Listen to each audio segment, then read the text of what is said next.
Привет всем! Сегодня осенний сюжет про котов, которые поймали мышь и которую у них отобрали. Итак, осень. Я уехал поиграть немножко в покер в Чехию. И, как всегда, все самое интересное случается без меня. Вот эта парочка, Вилли и Пуша. Они вечером, Вилечка был дома. Ирина открыла дверь террасы.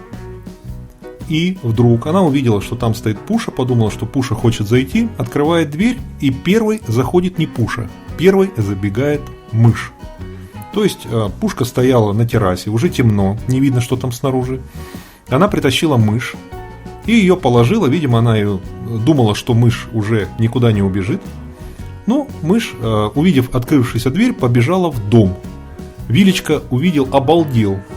Ну, вот сейчас вы видите такую предзаключительную стадию. То есть это у них как игрушка пока, а потом мышь будет выпущена. То есть ни одна мышь при съемках не пострадала. А сейчас смотрим, как это было. Вот видите, вот эта белая чашка. То есть мышь забежала, за ней бросились коты, мышь бросилась на штору, мышь бросилась по полу бегать, и Ирина вот этой миской ее накрыла, опередила котов и накрыла ее этой миской.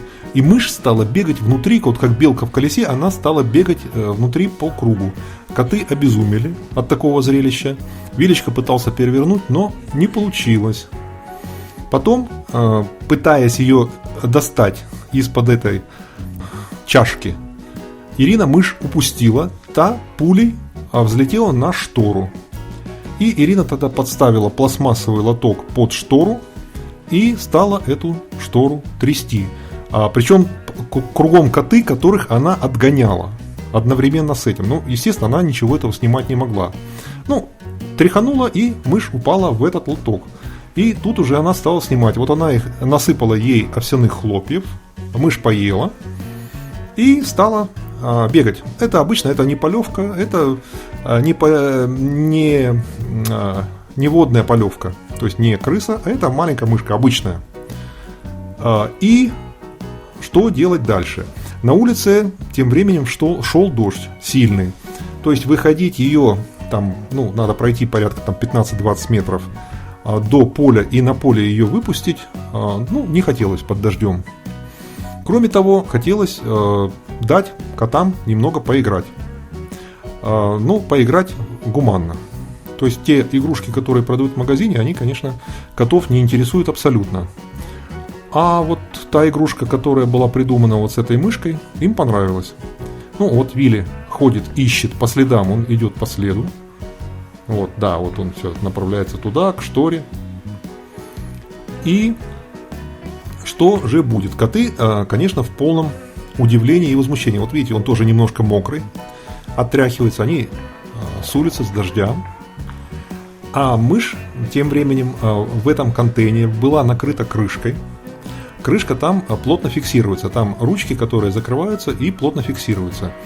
И, соответственно, вот как это выглядит. Вот эти ручки, они будут потом закрыты. Соответственно, мышь ничем не рискует. А котам понаблюдать за ней, ну, разумеется, будет очень интересно. То есть вот этот ролик я сейчас делаю вне очереди. Это, скажем так, экстренный выпуск. А должен быть ролик, где ночует кушка Пуша, он будет следующий. Итак, вот, это поставлено. И котик Вилли вот интересуется.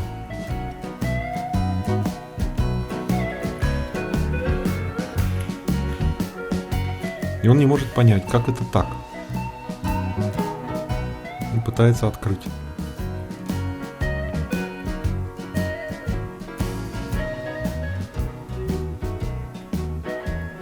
Примеривается, с какой бы стороны.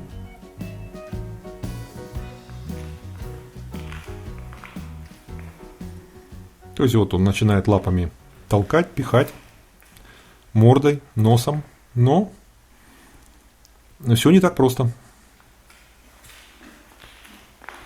У нас такое правило. Если упустили мышь, значит мы ее спасаем. Вот которую поймали, которую вот съели, ну это ваше. А которую упустили, ну извините. Максимум вот поиграться немножко. То есть Вилли пытается найти какой-то подход. Да, котик? Совсем обалдели, да, родители? Я это все наблюдаю по видеонаблюдению. Я в Чехии.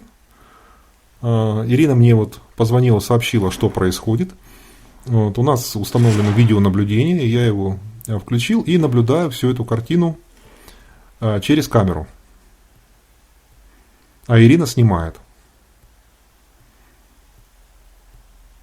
Котик начинает хвостом. То есть он недоволен. Вот. Ну, потом немножко, чтобы нервы отдохнули у всех, мышь была помещена вот сюда на камин. И вот смотрите, котик сидит и не отрываясь смотрит. А мышь там позирует. Он вообще вот не моргая, не отрываясь. А вот эта панель у камина, она очень узкая. То есть, в принципе, на такую высоту котик запрыгнуть может. Но у него нету достаточного расстояния.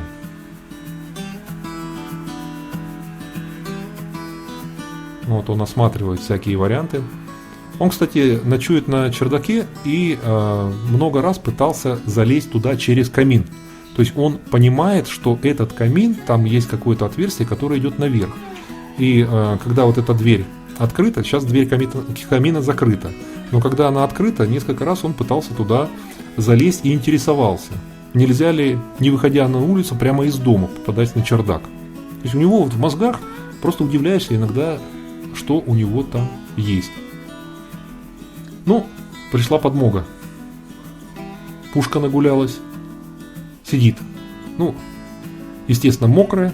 Вот, отряхивается, вся мокрая. Она еще не знает про обстановку. Ее в свое время выкинули. Когда вот эта погоня за мышью была, пушка, как наиболее резвая и опасная, была выставлена за дверь. Потому что иначе не факт, что мышь удалось бы вот так поймать целости и сохранности. Ее могли поймать другие. Ну, пушке еще пока никто не говорит. Она думает, да, я залезу, посплю немножко, отдохну. Ну, в итоге им опять ставится эта коробка с игрушкой, и они оба... Вот это у них игрушка. Они на удивление, то есть в комментариях часто спрашивают или там советуют, купите им, вот мы видим, что у вас нет никаких игрушек для котов, там купите им какие-нибудь игрушки. Мы покупали самые разные. Вот, был период, мы пытались подобрать какую-нибудь, с которой они бы играли. Бесполезно абсолютно.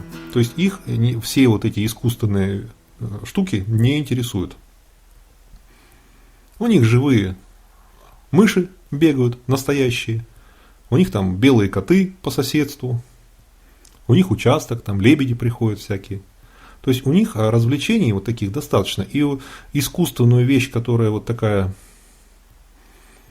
она их вообще не интересует. Максимум подушечка, которая пахнет.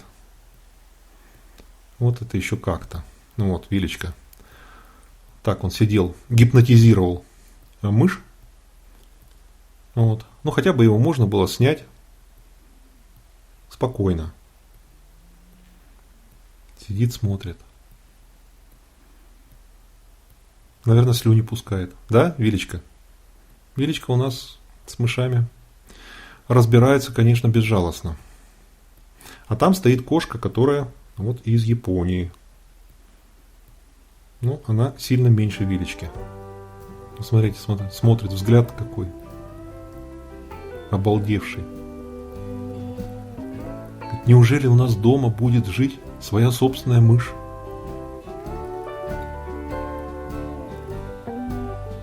Ужасно. Ну, даем им, Ирина им дала еще немножко так вот походить, так вот попробовать всякие варианты, посмотреть. А потом дождь не кончился, пришлось ей одевать куртку с капюшоном и относить а мышку на поле. То есть коты остались в доме, Ирина вышла за калитку и отпустила мышь. То есть мышь в этот раз ей повезло.